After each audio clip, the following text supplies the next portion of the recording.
Shooting skyward to heights of over 500 feet, Hawaii's powerful Mauna Loa erupts with the vigor and unpredictability of a major earthquake. Spewing tons of lava out over its sides, this erupting giant, as with many of Hawaii's active volcanoes, quickly becomes the source of a powerful twisting river. These unrelenting lava currents can travel at over 1 million cubic meters per hour as they make their march to the sea, wreaking havoc on anything that stands in their way. For volcano chaser and filmmaker George Casey, whose recent IMAX release Ring of Fire examines these temperamental beasts, the spectacle of a roaring behemoth is pure bliss. Forgotten are the pains and disappointments of missed opportunities and false alarms. Sometimes it was very difficult to get the shot we were after.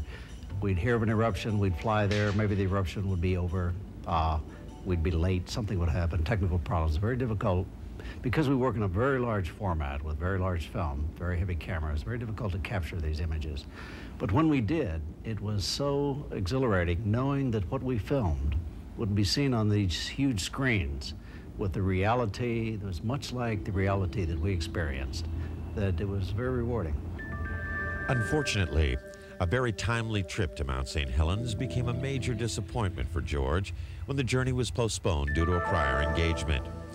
Unbeknownst to all, the cancellation came on the eve of the historical monster eruption that exploded with the force of 27,000 atomic bombs and devastated over 240 square miles of forest. Fortunately, George and the Ring of Fire team were able to scramble through the wreckage of the aftermath, and 10 years later, revisited the disaster area to find new signs of life and a mountain struggling to rebuild itself. In the span of a decade, Mount St. Helens' ruptured throat had given way to a lava dome reaching an incredible 1,000 feet in height. Weeks after the visit, though, the healing volcano quite unexpectedly blew, sending an ash cloud 25,000 feet up. It is a dangerous kind of filming because these are very dangerous mountains and they're very unpredictable. And I've lost friends, lost 3 friends in this past year who were volcano filmers. So it is dangerous, but I found that if you're interested in something, if you're fascinated with it, when you get into it, when you get close to it, the fascination predominates and you don't think of the fear. I'm afraid of a lot of things. I won't jump out of planes and I won't put bungee cords on my ankles and do things like that.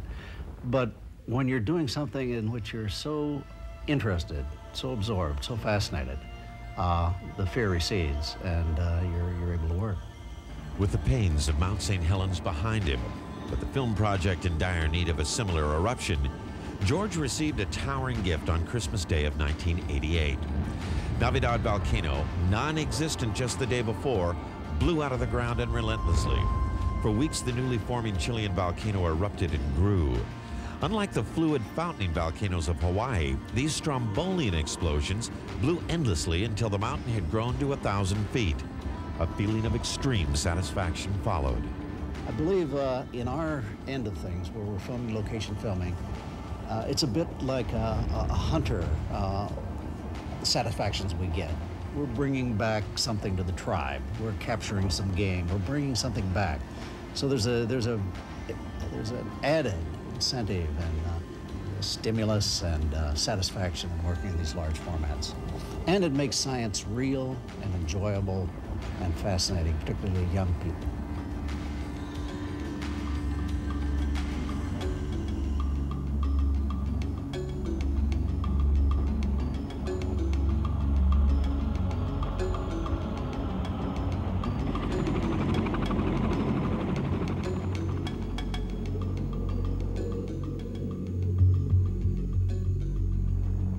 For George Casey and the crew, there was no better reward than getting the shot. The brutal conditions, showerless days, and painstaking efforts that accompany life among nature's wildest forces are all but forgotten.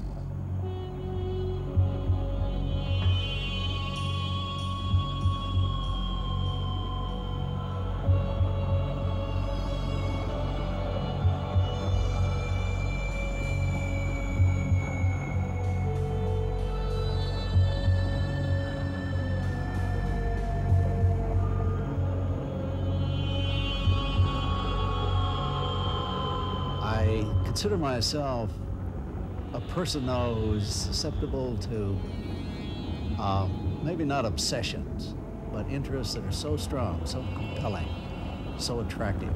And I find that volcanoes aren't just something that affects me and a few others. It's not something that's a sublimated arsonist kind of occupation. I found that people I take on my cruise, and we go and we film a volcano and we film an eruption close up, they become volcano junkies too. They become volcano addicts. It's so spectacular. It's like a flame to a moth, I'm afraid.